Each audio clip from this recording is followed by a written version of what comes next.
MG listeners, peringkat kemacetan DKI Jakarta naik pada tahun 2022.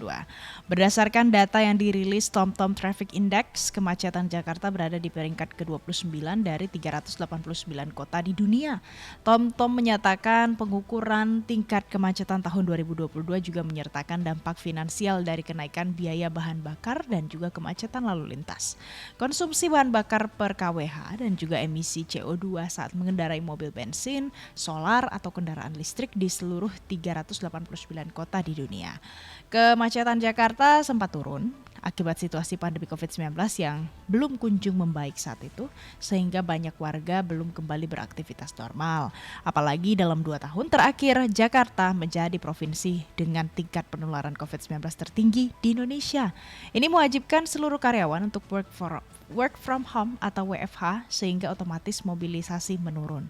Bahkan di tahun 2020, Pemprov DKI juga menyebut kualitas udara semakin baik sejak diberlakukannya PSBB dan sebelumnya ada PPKM juga. Bahkan saat Idul Fitri kualitas udara di Jakarta terbaik dalam 5 tahun terakhir. Artinya seiring dengan minimnya mobilitas, polusi pun bisa terkendali.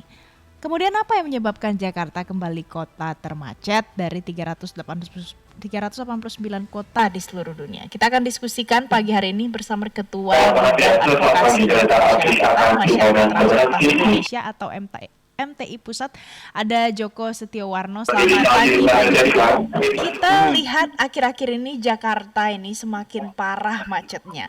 Ini alasannya apa ya Pak kira-kira? Gini, sebenarnya kalau dalam teori transport itu ada yang dikenal dengan traffic demand management ya, mengelola manajemen, dan itu ada push and pull strategi. Nah, pull itu adalah menyediakan public transport, ya. Nah, kalau Jakarta dapat dikatakan public transport kota Jakarta sudah melayani cakupannya sekitar 92% wilayah, ya, cukup besar dibandingkan kota-kota lain. Namun push itu artinya mengajak orang untuk beralih menggunakan angkutan umum. Ini yang nampaknya belum berhasil. Meskipun dulu pernah ada 3-in-1, kemudian ada juga pelarangan sepeda motor yang akhirnya digagalkan, kemudian ada ganjil genap, itu belum berhasil. Nah, sebentar lagi mungkin ada ERP. Nah, ini yang push ini yang menjadi persoalan. Ya, ketika itu diberikan layanan angkutan umumnya cukup banyak, bahkan kalau kita di Jakarta katakanlah berada di kampung-kampung, mungkin di rumah-rumah itu kan mungkin nggak sampai 500 meter sudah dapat angkot gitu kan. Iya benar. Tapi untuk beralih itu yang susahnya bukan main, ini kendala bagi Indonesia seperti itu. Jadi pengguna sepeda motor sudah begitu nyaman, ya, ditambah juga ada kebijakan-kebijakan untuk pushnya itu banyak tantangan. ERP aja lah kan, cukup banyak yang menentang itu kan. Yang dulunya anggota dewannya mau, sekarang dia menolak. Karena ini tahun politik kan, takut nggak kepilih gitu kan ya. Oke, jadi kita itu sebenarnya punya masalah dalam rangka transisi ke transportasi publik gitu ya Pak ya? Ya, dalam rangka dia menggunakan, kalau ketersediaannya sudah cakupannya sudah 92% wilayah DKI, Jakarta ya, sudah terlayani. Tapi kan dari rumah minimal mau jalanan, nggak sampai 500 meter orang sudah dapat angkutan umum, minimal angkot sudah dapat. Cuma mau menggunakan itu namanya masih ada kesusahan, makanya kan perlu ada push.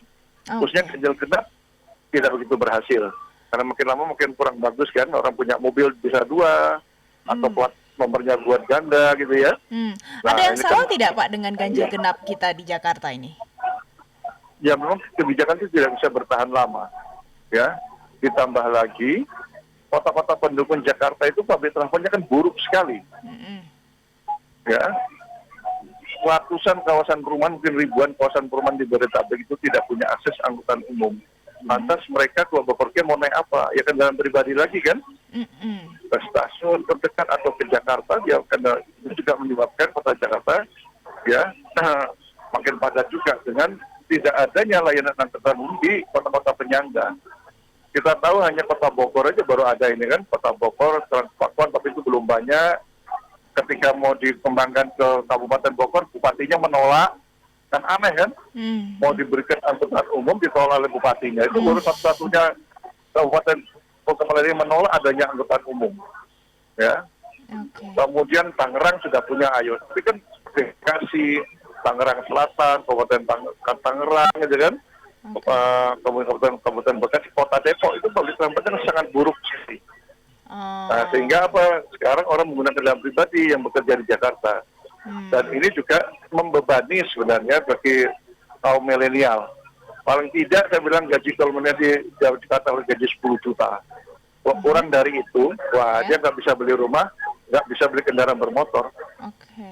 Ya, Ini jadi banyak problem. banyak dampaknya jadi kemana-mana ya Pak ya. Kalau kita bicara soal Memang begitu. ganjil, iya. Kalau kita bicara Ya, soal ganjil genap itu Pak, apa yang harusnya diperbaiki supaya mungkin hasilnya ini bisa lebih efektif supaya orang tuh sedikit banyak mau pindah ke transportasi publik. sebenarnya ganjil genap pada saat Asian Games itu sudah cukup bagus. Ya, Hmm. Asian Games itu ganjil genapnya kan dia totalitas, tidak part time seperti sekarang. Waktu itu jam 6 pagi sampai jam 9 malam. Sangat saya merasakan sekali. Ya, jadi saya juga kalau dari Jakarta Pusat ke Halim itu 30 menit sudah sampai. Namun ini kan tidak dilanjutkan. Di China, kebijakan ganjil genap itu berjalan sampai sekarang. Itu dimulai pada saat Olimpiade. Oke. Jadi memang berbeda-beda ganjil genapnya modelnya di Beijing dengan Jakarta berbeda. Kalau ke Jakarta ganjil genapnya benar-benar ganjil dan genap, tapi kalau di Beijing itu ganjil genapnya berakhir dengan angka 10. Ya, jadi banyak ganjil hari Senin itu angkanya 7 dan 3 ujungnya. Sementara angka lainnya nggak boleh. Ya 10 kan, nanti hari Selasa genap. Genapnya mungkin angka 2 dan 8 ujungnya. Terus Ah. begitu, tiap 3 bulan diputar. Tidak berlaku hanya hari Sabtu dan Minggu dibatasi. Nah, tiap 3 Oh. bulan itu diputar lagi. Nah itu kan jadi pusing kan. Dia mau Iya. beli kendaraannya 2 juga kapan mau dipakai? Nggak mungkin 2 kan. Tapi kalau model Jakarta bisa beli 2. Bisa beli dua ya Pak ya, pilihannya antara Itu. ganjil platnya atau genap Betul. platnya. Tapi kalau Betul. kondisi Jakarta seperti ini, bisa tidak diterapkan kebijakan yang referensinya seperti yang barusan Bapak ceritakan tadi dari Beijing? Nah, persoalannya kan yang orang bekerja di Jakarta itu bukan hanya orang Jakarta, tapi orang dari kota penyangga. Karena dia beli rumah di Jakarta juga mahal, nggak mungkin lah ya. Dia beli sementara public transport di wilayah kota penyangga tadi masih buruk. Makanya itu harus diperbaiki juga. Selain memperbaiki public transport Jakarta, kota pendukungnya juga harus diperbaiki. Sehingga itu nantinya akan berpengaruh pada kota Jakarta dan kota itu tersebut juga. Ini yang belum dilakukan. Oke. Makanya berat juga kalau IRP nanti dilaksanakan hanya bisa warga Jakarta, tapi bagi warga non Jakarta tidak. Makanya nanti kalau ada LRT Jabodebek sudah ada membantu ya. Apalagi kalau perumahan-perumahan elit itu diperbanyak seperti Royal Trend Jakarta, ada GR Connection, itu 25.000 buat kawasan elit itu murah buat mereka. Karena mereka tuh rata-rata kalau bawa mobil ke Jakarta tuh habisnya satu hari rata-rata 100.000 rupiah minimal. Bayar sopir, tol dan sebagainya ya, bensin. Nah, tapi kalau dia bawa kendaraan angkutan umum yang katakanlah tarif 25.000 rupiah itu jauh lebih murah buat mereka. Kalau berarti per 50.000. Ya. Nah, itu diperbanyak kawasan rumah elit. Itu yang belum. Selain itu, perumahan-perumahan yang kecil-kecil itu, dia public transport harus menyasar semua kawasan perumahan pemukiman. Kita salahnya pada Undang-Undang Nomor 1 Tahun 2011 tentang perumahan pemukiman. Fasilitas umumnya tidak, fasum dan fasosnya tidak mencantumkan wajib setiap kawasan perumahan yang ada public transport. Itu yang salahnya. Padahal zaman era Soeharto, ketika membangun kawasan perumahan pada saat itu, pasti ada public transportnya. Itu pada saat itu yang kemudian oleh Forum Damri lah paling banyak ya. Tapi pasti ada. Nah, kita tidak ada. Itu kelemahan. Itu kalau kita mau memperbaiki sistem transportasi publik di Jakarta ini, Pak Joko. Ya. Ini kan Ya. problemnya ini kompleks sekali. Banyak sekali harus diperbaiki satu persatu, sektornya juga banyak. Apa yang paling pertama yang harus diperbaiki? Yang paling langkah pertama? Ya, yang jelas kalau kita bicara public transport di Jakarta, masalah kapasitasnya sudah jauh lebih baik ya. Memang pelayanannya harus diperbaiki. Umpamanya Transjakarta ketika jam sibuk, itu pada jam sibuk itu harusnya jumlah armadanya diperbanyak. Sehingga hitungnya makin kecil, yang mengurangi juga itu hal yang sering terjadi kan. Jadi orang tidak bertumpuk. Kereta juga sama, tapi keretanya sudah maksimal lah. Ya, ditambah lagi Manggarai sedang dikerjakan jadi agak sedikit mengganggu. Ditambah juga kebijakan kereta tidak boleh, ini ganggu sekali nantinya. Ya, padahal itu untuk menggantikan kereta yang sudah usang. Ya, nah, memang harus kuat dalam hal push-nya. Ini perlu nyali. Tapi push ini kan ketika IRP diterapkan, nah anggota dewannya tampaknya menolak. Ya, padahal itu penting sekali. Meskipun IRP ini bukan satu-satunya yang bisa menyelesaikan, harus banyak kebijakan lainnya. Seperti halnya Sofyan Depok, mereka punya kebijakan dilarang beli mobil kalau tidak punya garasi. Itu bagus. Jangan katanya, tapi nggak jalan gitu. Nah, itu kan sudah sangat membantu sekali. Parkir tengah kotanya harus mahal, jangan murah. Dinaikkan berapa kali itu. Di luar negeri itu parkir tengah kota selain bahannya terbatas, itu antara 20 sampai 40 kali lipat dari tarif menggunakan angkutan umum. Nah, kita kan tidak seperti itu. Nah, ini berjalan. Kemudian pajak progresif juga, gitu, Mbak. Karena kita bisa beli mobil, banyak sekali orang punya satu keluarga, 5 anggota keluarga, 5 mobil gitu juga ya Pak ya. Belum Betul. tentu lahan parkirnya ada di rumah untuk 5 mobil, tapi mobilnya sudah ada 5 gitu. Pak, memangnya semudah itu membeli mobil di Jakarta ini khususnya? Ada yang salah tidak Pak? Mengapa masyarakat bisa gampang sekali beli mobil? Walaupun itu ada yang cicilan kita tahu ya, apalagi sekarang. Ada pengaruhnya tidak Pak? Nah, pengaruh lainnya adalah LCGC itu banyak yang membeli orang Jakarta. Kan mobil murah sama lingkungan yang dulunya konsepnya itu katanya padahal tidak dijual di Jakarta. Kenyataannya yang paling banyak beli orang Jakarta, yang punya uang orang Jakarta. Itu juga menambah banyak kendaraan pribadi. Nah, ini Kementerian Perindustrian ada ngaco juga itu kan. Apalagi nanti ada kebijakan mobil listrik dapat subsidi lagi kan. Nah, itu tambah ngaco lagi tuh. Jadi kekacauan itu dibuat oleh Kementerian Perindustrian, sementara melarang untuk beli kereta, kan jadi aneh itu kan. Padahal membeli kereta itu bukannya tidak suka teknologi, tapi ya agak melenceng sedikit ya. Tapi income-nya belum sanggup untuk memproduksi yang dalam negeri karena dia butuh waktu juga. Itu masalahnya. Oke, jadi serba salah juga ya Pak ya, karena ada kebijakan pemerintah orang bisa beli mobil lebih murah harganya, nanti selain mobil listrik juga lebih murah, tapi di sisi lain kita ngeluh kalau macet. Pak, kalau kita lagi melihat setelah ada ganjil genap juga ada pula kebijakan yang kalau seandainya kita lewat ruas jalan tertentu harus bayar supaya masyarakat ingat lagi. Menurut Bapak itu bisa tidak mengurangi kemacetan? Setidaknya saya bilang IRP itu akan membantu. Dengan catatan IRP itu nanti tarifnya yang dikenakan bukan antara 5.000 sampai 19.000 atau 20.000, itu masih sanggup.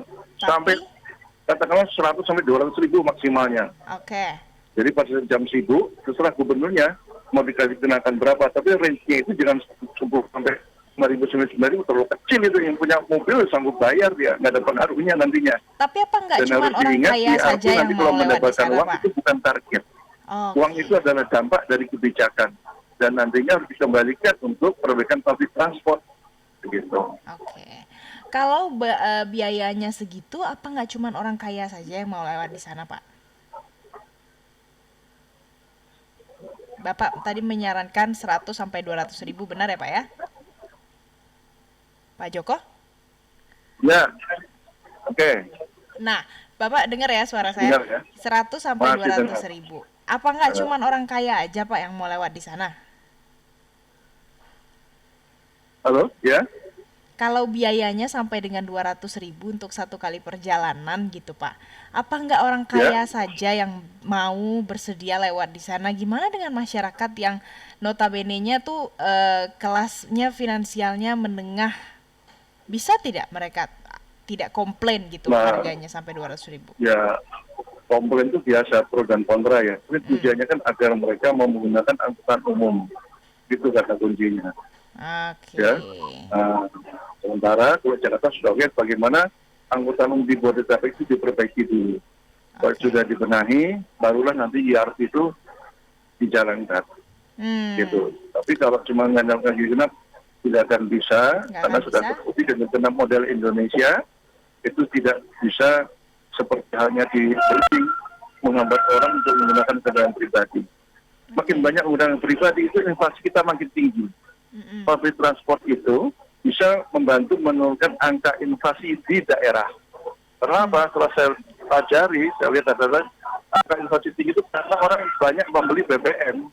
Nah, itu tadi.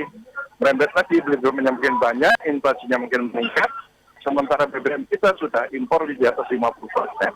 Nah, Hmm. luar biasa kan? Jadi kalau Iya. kemacetan sudah merambatnya ke banyak hal ini. Banyak hal ya Pak ya, Itu nggak Mbak cuman Mepri. buang-buang waktu, inflasi, Iya. kemudian polusi udara. Ada lagi Pak, Hmm. kemarin personel One Republic pada saat ada di sini juga komen soal kemacetan Jakarta waktu mereka tur.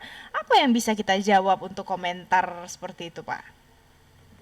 Gimana? Nggak kedengeran, gimana Mbak? Ada Tadi? satu personel dari One Republic yang datang ke Indonesia, ke Jakarta, Iya. berkomentar bagaimana macetnya Jakarta pada saat mereka ada di Hmm. sini. Itu kan tandanya apa yang disampaikan oleh orang asing begitu Oke. ya, yang juga jadi public figure. Apa yang bisa kita jawab Hmm. sebagai masyarakat yang tinggal di Jakarta? Ya, kalau ada asing itu kan menjadi Jakarta jadi kurang menarik buat orang asing. Yang akhirnya orang juga nggak tahu lagi di Jakarta, yang sebenarnya orang pengen karena kalau dia tidak macet, dia bisa bepergian tujuannya lebih dari satu tempat, cara macet cuma satu. Kalau bagi pelancong kan rugi dia. Hanya satu tempat destinasi wisata, kalau sehari dia bisa 3 kan dia senang. Jadi kemacetan itu juga bisa mengurangi menurunkan perekonomian satu wilayah.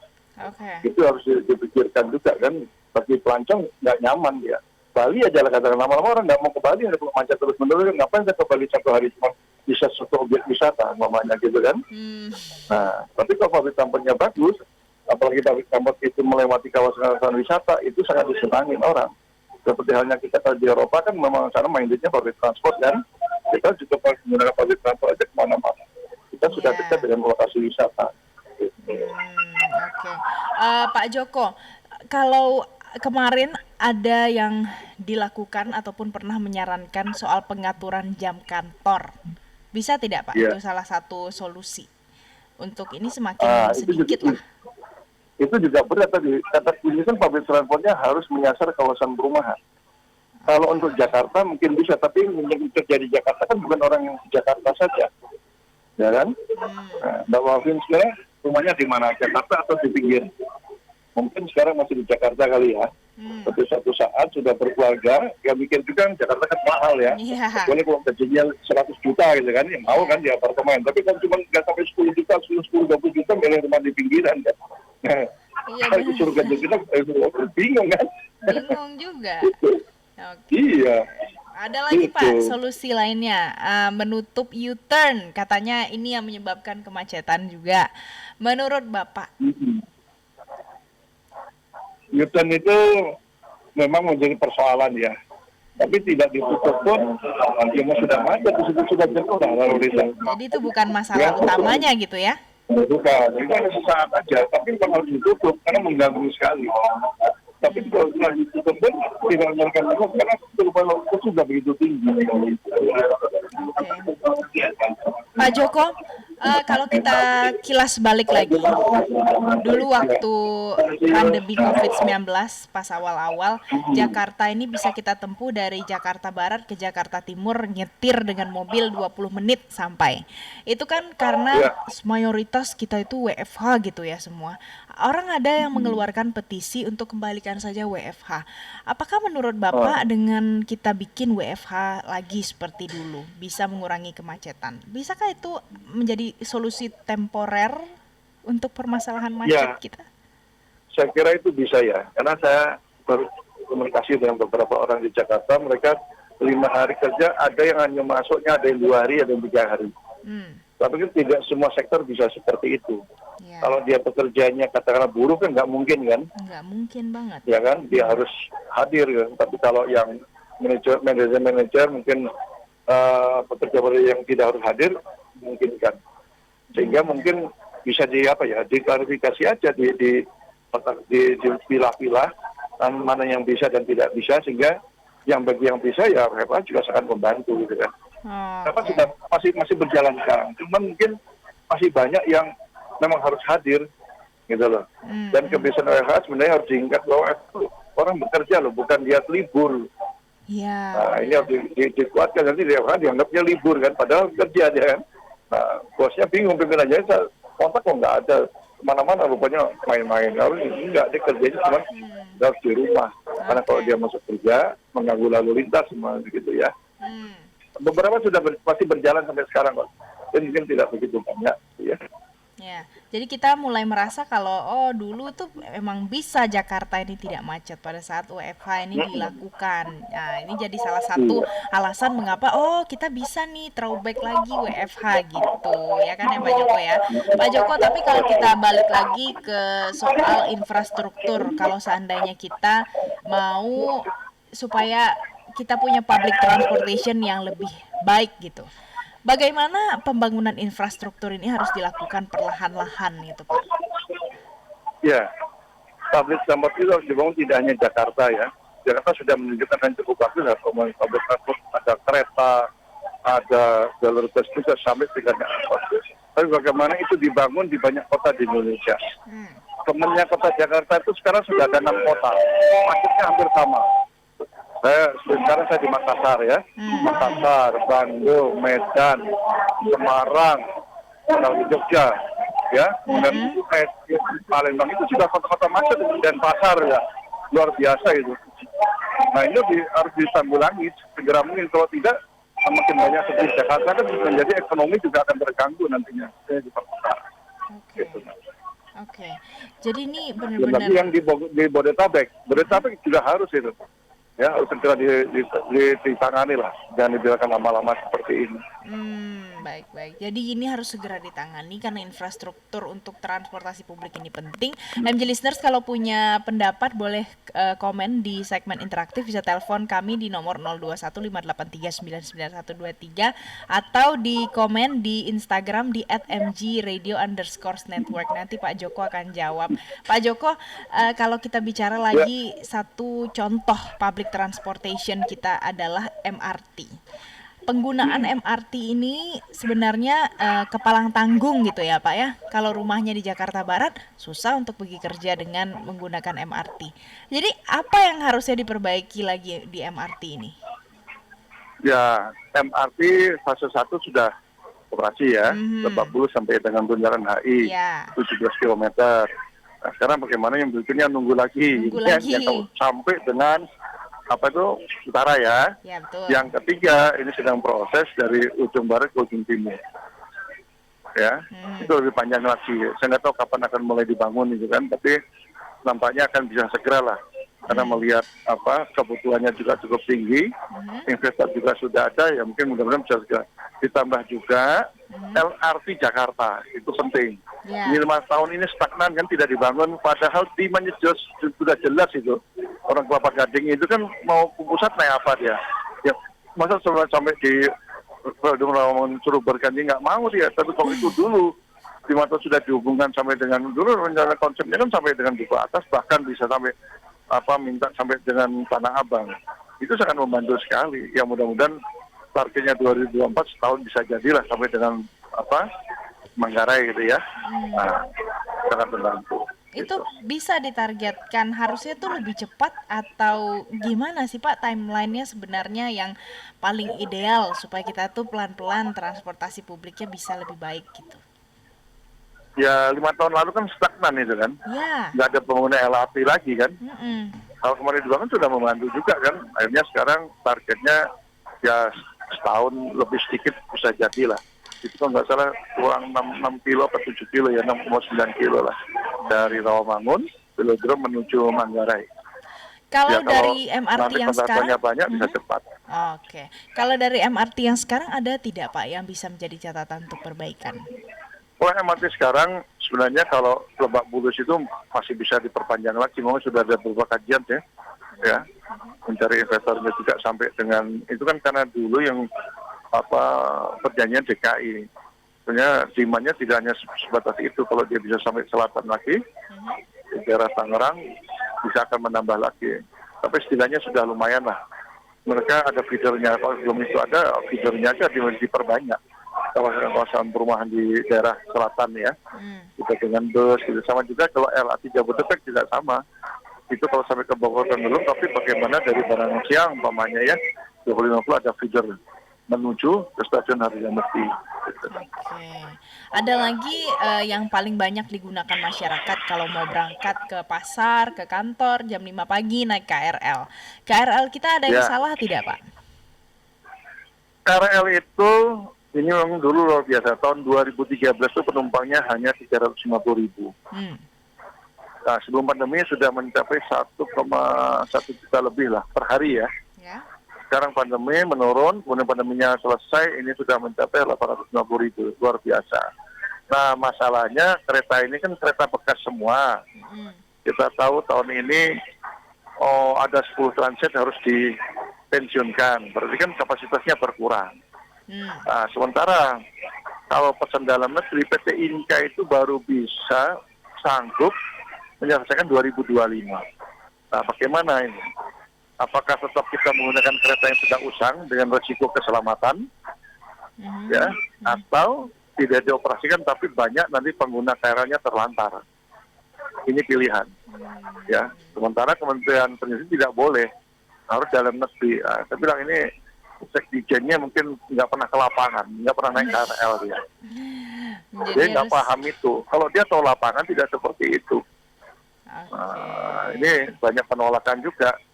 Jadi banyak saya pikir untuk masa darurat seperti ini, dia harus disetujui itu, toh ini menggantikan kok, bukan menambah. Dan PT Kereta Api sudah kontrak 4 triliun dengan PT Inka untuk membangun itu. Dan 2025 baru selesai. Karena PT Inka sendiri dengan kapasitas sekarang ini juga nggak sanggup dia, makanya dia buat lagi pabrik yang baru di Banyuwangi. Oke, jadi nggak cuma harus pikirkan cakupan, tapi juga harus soal keselamatan. Pak Joko, kita ada penelpon dengan Ibu Retno. Pagi, Ibu Retno. Pagi, Ibu Retno. Oke, mungkin Bu Retno-nya belum tersambung, nanti kita akan coba lagi. Pak Joko, kalau kita lihat lagi ya, dulu sempat saya naik KRL kalau misalnya mau pulang, misalnya gitu. Itu kondisinya di setiap stasiun, sebenarnya stasiunnya sudah bagus. Kita nyaman di stasiun. Ada tidak yang menjadi kekurangan di stasiun-stasiun yang ada di Jakarta ini kalau misalnya kita mau pergi atau mau pulang dengan KRL, ada yang harus diperbaiki nggak, Pak? Ya, begini, stasiun-stasiun itu, ya KRL itu kan jaringan itu dibangun belum memperhatikan masalah disabilitas anak-anak dan sebagainya, itu peninggalan Belanda. Sehingga ini perlu adanya pedoman yang sudah ada dan harus segera dilakukan, istilahnya tambal sulam lah ya.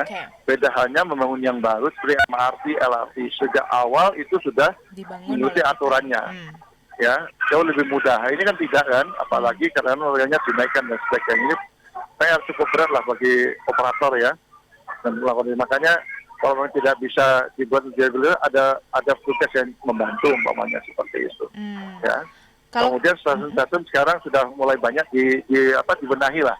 Ya, dibenahi, tidak dengan stasiun yang lama, tapi karena heritage masih tetap dipertahankan. Tapi stasiun sudah cukup baru lah.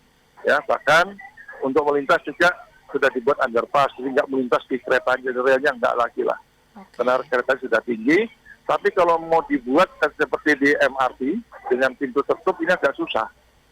Karena jenis keretanya berbeda-beda, tadi impor semua kan, impornya perusahaannya beda-beda. Itu jadi persoalan. Kalau di MRT kan keretanya belum lewat, relasi tutup dulu kan. Iya, betul. Ada keretanya lewat, dia mau berhenti, gitu ya, Pak, ya? Baru dibuka, pas bisa diatur. Nah, di KRL tidak bisa. Itu menjadi kesulitan. Jadi ada beberapa kesulitan, kekurangannya tidak hanya apa yang dipakai, tapi juga di sistem. Pak Joko, ini ada penelpon atas nama Ibu Retno. Selamat pagi, Bu Retno. Halo, suaranya udah masuk belum, Mbak? Sudah. Silakan Ibu mau menyampaikan pendapat atau bertanya ke Pak Joko. Oke. Saya mau bertanya sih, Bu. Saya kan sebagai salah satu pengguna transportation publik ya.